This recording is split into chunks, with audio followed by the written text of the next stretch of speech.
Bernoulli's theorem. ठीक है, Bernoulli's theorem को जानने से पहले आपको जानना पड़ेगा pressure energy, pressure energy, kinetic energy और पोटेंशियल। काइनेटिक एनर्जी के बारे में आप नॉन है पहले से, पोटेंशियल एनर्जी के बारे में भी है और प्रेशर एनर्जी। काइनेटिक एनर्जी का मतलब क्या हो गया? Capacity of doing work due to the motion. Kinetic जहां हो जाता है मतलब मोशन के बारे में इंफॉर्मेशन दे रहा है ना। कोई बॉडी अगर मोशन में है उसके कारण जो एबिलिटी है वर्क करने की वो क्या हो जाएगा? Kinetic energy. पोटेंशियल एनर्जी मतलब उसके पोजीशन के कारण, पोजीशन ऑफ रेस्ट के कारण जो एबिलिटी होती है वर्क करने की वो क्या कहलाएगा? वो हो गया पोटेंशियल एनर्जी। ये प्रेशर एनर्जी सेम वैसा ही सेंस लगाइए। प्रेशर एनर्जी मतलब क्या कि ऑब्जेक्ट पर जो प्रेशर अप्लाई हो रहा है उसके कारण जो एबिलिटी है वर्क डन की वो क्या हो जाएगा? प्रेशर एनर्जी होगा। ठीक है, मान लीजिए ये हमारा कोई कंटेनर है, इस पर आपने यहां थोड़ा सा ये लगा दीजिए, या फिर एक पिस्टल जो है वो लगा दीजिए। अब इसमें क्या किया हम लोगों ने? लिक्विड को पूरा फिल कर दिया। ये पिस्टन जैसे यहां क्या होगा? प्रेशर अप्लाई करेगा नहीं करेगा? मान लो ये हाइट हमारा h है, लिक्विड का लेयर इससे h अबव है। ठीक है, तो ये जो प्रेशर अप्लाई करेगा, प्रेशर कितना हो जाता है हमारा? रो जी एच। प्रेशर किसके बराबर हो जाता है? रो जी एच के बराबर होता है। ये हमारा प्रेशर हो गया। प्लीज ध्यान से समझिएगा। उस प्रेशर के कारण क्या हो गया? वो यहां से यहां पर मूव कर गया, मतलब इसने एक्स डिस्टेंस कवर कर लिया इस डायरेक्शन में। ठीक है, तो अब देखिएगा प्रेशर इसका अपना कुछ ना कुछ एरिया होगा ही नहीं होगा। मान लो इसका एरिया कितना है? ए। एरिया क्या है इसका? ए है। तो फोर्स किसके बराबर हो जाता है बताइए? तो फोर्स हो जाता है क्या? Force upon area, pressure. तो प्रेशर इंटू एरिया किसके बराबर हो जाएगा? फोर्स के बराबर हो जाएगा। तो यानी कि रो जी एच इंटू ए, क्या आ गया हमारा? फोर्स हो गया। तो वर्क डन हम कैसे निकालते हैं? वर्क डन किसके बराबर? फोर्स इंटू डिस्प्लेसमेंट के बराबर। डिस्प्लेसमेंट कितना हो गया? कितना से डिस्प्लेस हो गया ये? एक्स से। तो हम लोग क्या लिख सकते हैं? देखिए तो एफ की जगह क्या लिखेंगे? रो जी एच इंटू ए इंटू में एक्स। ये क्या मिल गया हमें? ये मिल गया वर्क डन। और जब भी आप एनर्जी निकालते हो तो आपको वर्क डन ही निकालना पड़ता है। तो जितना इसने वर्क किया उतना एनर्जी इसमें स्टोर था ना, यानी कि प्रेशर एनर्जी जो हो गया वो किसके बराबर हो गया? Rho ji h a into x. A into x को हम लोग क्या बोलते हैं? देख लीजिए ध्यान से। मान लो कि ये हमारा ट्यूब है जिसका एरिया क्रॉस सेक्शन है ए, है ना, इसका लेंथ है एक्स, तो हम इसे क्या बोल देंगे? वॉल्यूम बोल देंगे कि नहीं बोल देंगे? है ना, यानी कि हमारा जो हो गया वर्क डन जो होगा, यानी प्रेशर एनर्जी जो हो गया हमारा वर्क डन या प्रेशर एनर्जी भी बोलेंगे इसको, वो किसके बराबर हो जाएगा? रो जी एक्स इंटू में वॉल्यूम, इंटू में वॉल्यूम। ये आपने पढ़ लिया प्रेशर एनर्जी के बारे में। जब लिक्विड का लेयर है ना कुछ प्रेशर उसको अप्लाई करते हैं, उसमें जो एबिलिटी होती है वर्क करने की, दैट्स कॉल्ड प्रेशर एनर्जी। अब देखिए अगर आप यहां पर इसे एच हाइट पे ना लेके थोड़ा कम हाइट पे रखिएगा, ऑब्वियस सी बात है कम डिस्प्लेस करेगा, इसकी प्रेशर एनर्जी क्या हो गई? कम हो गई, है ना। उसी तरह हम लोगों ने लिक्विड के कारण प्रेशर एनर्जी जो होता था उसे हम लोगों ने निकाल लिया। बर्नौलीज थ्योरम को जानने से पहले हमें प्रेशर एनर्जी जानना जरूरी था। तो मैं अब देखिए आप थोड़ा सा दिमाग में रखिएगा, अगर मैं बोलूं pressure energy per unit volume, अगर मैं बोलूं pressure energy per unit volume तो कितना हो जाएगा? प्लीज देखिएगा, pressure energy per unit volume, pressure energy per unit volume कितना निकाला था हम लोगों ने? रो जी एच था यहां पर, रो जी एच था, रो जी एच इंटू वॉल्यूम अपॉन में क्या? वॉल्यूम, है ना। वॉल्यूम क्या हो गया? कैंसिल हो गया। रो जी एच, और रो जी एच किसके बराबर होता था? प्रेशर के बराबर होता है। यानी pressure energy per unit volume किसके बराबर होता है? प्रेशर के बराबर हो जाता है। यानी अगर बोला जाए pressure energy per unit volume, यानी इसका मतलब क्या? वो प्रेशर के बारे में बता रहा है। ठीक है, जहां भी हम लोग इस चीज को यूज करेंगे pressure energy per unit volume, वहां पर हमें क्या लेना है? वहां पे ले लेना उसका प्रेशर जो होगा हमें वो कंसीडर कर लेना। ठीक है, ये निकाल लिया pressure energy per unit volume. अगर हम निकालें kinetic energy per unit volume तब क्या लिखिएगा? ध्यान से देखिए, half M V square upon में क्या? वॉल्यूम, और मास अपॉन में वॉल्यूम किसके बराबर होता है? डेंसिटी के बराबर होता है। तो क्या हो जाएगा? हाफ रो वी स्क्वायर, जहां रो क्या है? उस लिक्विड की डेंसिटी है ना। अगर मैं बोलूं potential energy per unit volume, potential energy per unit volume, तो क्या हो जाएगा? एम जी एच अपॉन में वॉल्यूम, और मास अपन वॉल्यूम किसके बराबर, डेंसिटी के बराबर, ये हमारा हो गया रो जी एच। यानी कि फिर से देखना बेटा, pressure energy per unit volume बोलेंगे तो प्रेशर के बराबर होगा, kinetic energy per unit volume बोलेंगे तो वो हाफ रो वी स्क्वायर के बराबर होगा, potential energy per unit volume बोलेंगे वो रो जी एच के बराबर होगा। ठीक है, फिलहाल इतना है, पहले इसको नोट कर लीजिए आप लोग। देख लिया हम लोगों ने क्या, pressure energy per unit volume, kinetic energy per unit volume and potential energy per unit volume. ठीक है, अब हम लोग आते हैं बर्नौलीज थ्योरम पर। सबसे पहली बात ध्यान में रखिएगा, जो बर्नौलीज थ्योरम होता है वो एक आइडियल लिक्विड के लिए होता है। आइडियल लिक्विड मतलब वो कंप्रेस नहीं होता है, पहली बात, और दूसरा उसमें विस्कस फोर्स को हम लोग इग्नोर कर देते हैं। ठीक है, अब मान लीजिए कि हमारे पास एक ट्यूब है, प्लीज ध्यान से देखना मेरे बच्चों,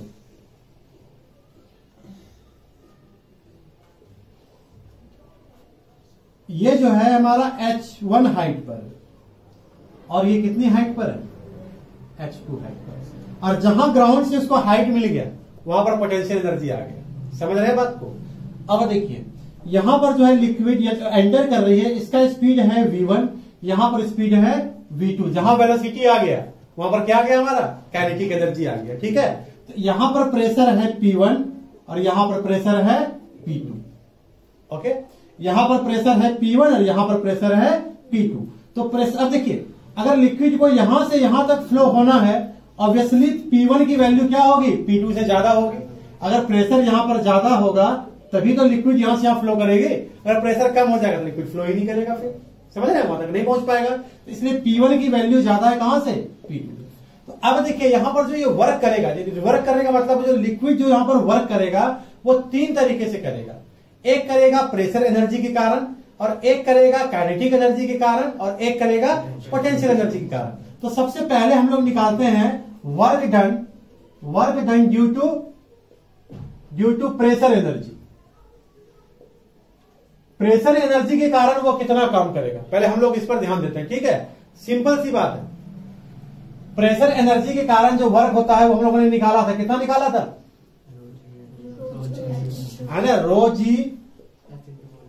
जी एच इंटू वॉल्यूम। तो समझिए आप प्लीज ध्यान से, वो यहां पर हो गया ना कम, और फिर यहां पर हमारा कितना हो जाएगा, अगर हम बात करें पॉइंट ए, ये पोजीशन हमारा ए है, ये पोजीशन हमारा बी है, तो एट ए पर हमारा हो गया हमारा प्रेशर एनर्जी जो आ जाएगा, प्रेशर एनर्जी एट ए कितना आ गया, वो रो जी एच इंटू वॉल्यूम आ गया। अब हम क्या करते हैं, pressure energy per unit volume निकालते हैं। Pressure energy per unit volume कहां पर, ए पर, तो किसके बराबर हो जाएगा, ये रो जी एच, वॉल्यूम तो कैंसिल हो गया था, है ना, जो किसके बराबर था, याद है, P1 के बराबर, प्रेशर के बराबर था। यानी यहां पर जो हो जाएगा pressure energy per unit volume क्या हो जाएगा, P1। अब यहां पर निकालते हैं, यहां पर प्रेशर एनर्जी कितना है, pressure energy per unit volume कहां पर, एट बी, कितना आ जाएगा हमारा, रो जी या H1 अगर लेंगे इसको, ये क्या हो जाएगा, H2, यानी क्या हो गया यहाँ पर, P2 के बराबर हो गया। और चेंज इन एनर्जी जो होगा वो किसके बराबर होता है, वर्क डन के बराबर होता है।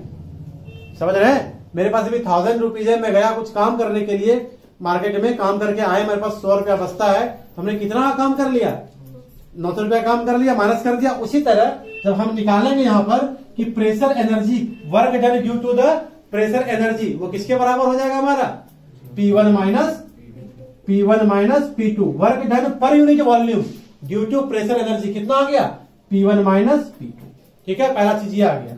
अब दूसरा चीज ये बताइए, सेकंड पॉइंट पे आप जाइएगा, चेंज इन काइनेटिक एनर्जी किसके बराबर हो जाएगा, देखिए तो, change in kinetic energy per unit volume, kinetic energy किसके बराबर होता है, हाफ m v स्क्वायर के बराबर। तो चेंज मैंने कहा है मेरे बच्चों, तो अगर हम लोग पर यूनिट वॉल्यूम निकालेंगे तो क्या हो जाएगा, half rho v square, half rho v square, है ना, मास अपन वॉल्यूम किसके बराबर हो गया, रो के बराबर हो गया। तो हम डायरेक्ट यहां पर लिखते हैं, समझिए ध्यान से, यहां पर काइनेटिक एनर्जी और यहां पर काइनेटिक एनर्जी, तो चेंज इन काइनेटिक एनर्जी निकाल ले तो क्या हो जाएगा, change in kinetic energy per unit volume, ये क्या हो जाएगा, K2 पर यूनिट वॉल्यूम माइनस K1 पर यूनिट वॉल्यूम, यानी कि हाफ रो v स्क्वायर था ना, तो इसको लिख सकते हैं half rho v2 square minus half rho v1 square, half rho v2 square minus half रो क्या हो गया हमारा, v1 स्क्वायर। ये क्या निकल गया, ये निकल गया change in kinetic energy per unit volume. ठीक है, उसी तरह निकालते हैं change in potential energy per unit volume. पर यूनिट वॉल्यूम पोटेंशियल एनर्जी क्या निकाला था हम लोगों ने, mgh। तो पर यूनिट वॉल्यूम में क्या निकाला था, रो जी एच। तो रो जी एच टू माइनस रो जी एच वन। तो वर्क डन जो हमारा हो जाएगा, प्लीज ध्यान से देखिएगा, इस कंडीशन में जो वर्क डन हो जाएगा वो हो जाएगा change in kinetic energy plus change in potential energy per unit volume. यहाँ पर हर एक चीज पर यूनिट वॉल्यूम पे चल रहा है हमारा। Change in kinetic energy plus change in potential energy, दोनों को ऐड कीजिए तो कितना आता है, half rho v2 square minus half rho v1 square plus rho g h2 minus rho g h1। ये जो निकाला हम लोगों ने, क्या निकाला, वर्क डन, किसके कारण, काइनेटिक एनर्जी और पोटेंशियल एनर्जी के कारण, है ना। It is the work done per unit volume due to kinetic energy and potential energy, है ना।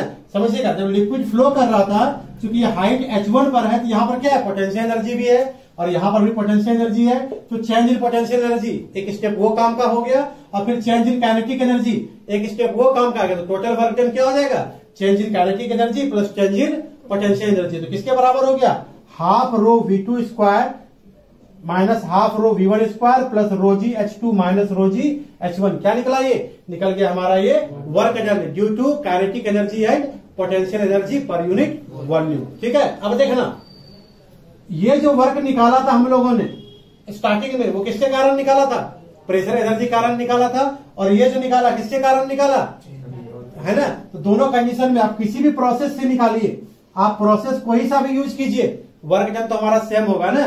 तो from equation first and from equation second दोनों आपस में क्या हो गया, इक्वल हो गया।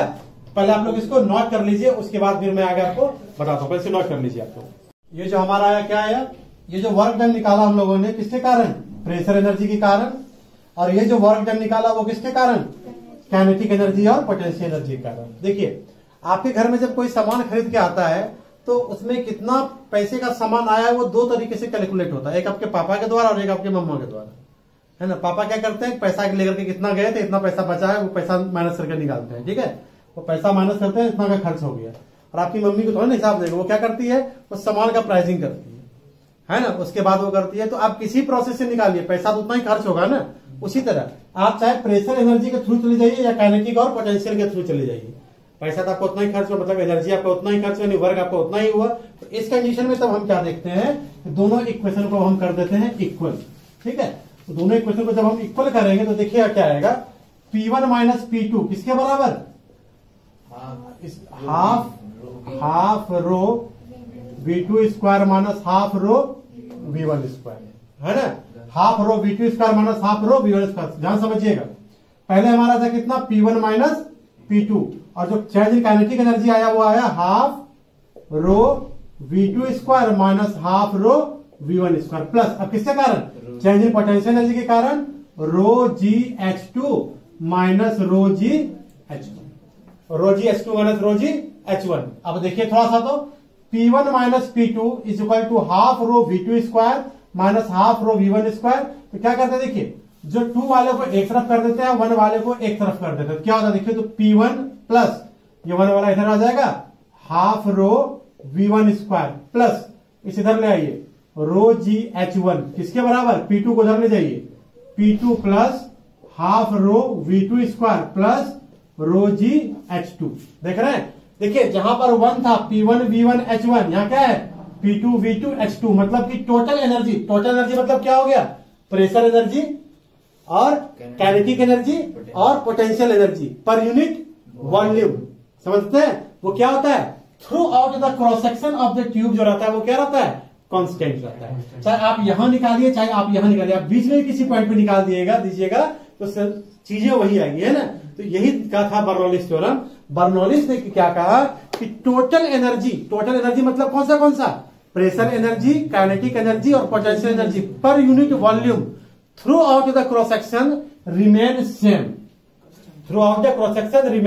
Same for non compressible liquid. For non compressible liquid, जब कोई लिक्विड फ्लो होती है किसी नॉन यूनिफॉर्म क्रॉस सेक्शन में, देखिए अपने वर्ड में आप इसको यूं ही बना सकते हैं, when liquid flows through the non uniform cross section, then in that case the total energy per unit volume throughout the tube remain constant, या इससे आप ये भी बना सकते हैं when an ideal liquid flows through a tube then pressure energy per unit volume, kinetic energy per unit volume and potential energy per unit volume throughout the tube remain constant. ये था हमारा क्या, Bernoulli's theorem. फिर से ध्यान से समझिएगा, Bernoulli's theorem बहुत इंपॉर्टेंट क्वेश्चन है, वो आ रहा है, ये समझ लीजिए आप, ठीक है। तो उस कंडीशन में क्या देखना है, अगर आप जाइएगा बुक के थ्रू तो जितना मैंने आसानी से समझा दिया उतना आसानी से बुक में नहीं जाएगा, समझ में नहीं आएगा। वो यहां पर डिस्प्लेसमेंट लेगा, ये सब लेगा, तो ये सब फिर प्रॉब्लम आपके साथ करना शुरू कर देगा। तो सिंपल तरीका मैंने बताया क्या करना है, प्रेशर एनर्जी के कारण वर्क डन निकाल लिया, फिर क्या किया, काइनेटिक एनर्जी और पोटेंशियल एनर्जी के कारण वर्क डन निकाल लिया, दोनों को क्या किया, इक्वल कर दीजिएगा। लेकिन एक बात भूलिएगा मत, पर यूनिट वॉल्यूम। कहीं कहीं आपको पर यूनिट मास भी बताया जाएगा, तो वो भी सेम है, क्योंकि देखो लिक्विड तो वही फ्लो हो रहा है, समझ रहे बात को। जब सेम लिक्विड फ्लो हो रहा है तो डेंसिटी भी क्या है हमारा, सेम है। तो उस कंडीशन में क्या हो जाता है कि उस कंडीशन में हमारा मास भी हो जाएगा, पर यूनिट वॉल्यूम बोलो या पर यूनिट मास बोलो, वो भी हमारा सेम रहता है। हम लोगों ने यहां पर क्या किया, पर यूनिट वॉल्यूम लेकर के किया है, हम लोग आगे पर यूनिट मास भी लेकर के देख लेंगे, तो उस कंडीशन में क्या देखेंगे, हमारा सेम आएगा। फिर से समझिएगा, बर्नौलीज थ्योरम था किसके लिए, फॉर आइडियल लिक्विड।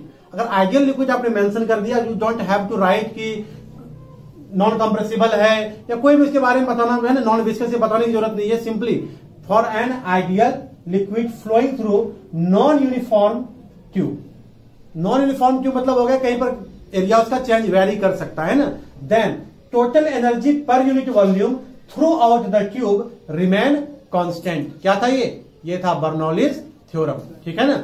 इस चीज को आप जो है जहां तक नोट लिख लिया था हम लोगों ने। अब देखिए यहां पर, तो हम इसको लिख सकते हैं P plus half rho V square plus rho ji H is equal to क्या, कांस्टेंट। अगर आप थोड़ा सा जाइए ध्यान में अगर लाने की कोशिश कीजिए, PV is equal to constant.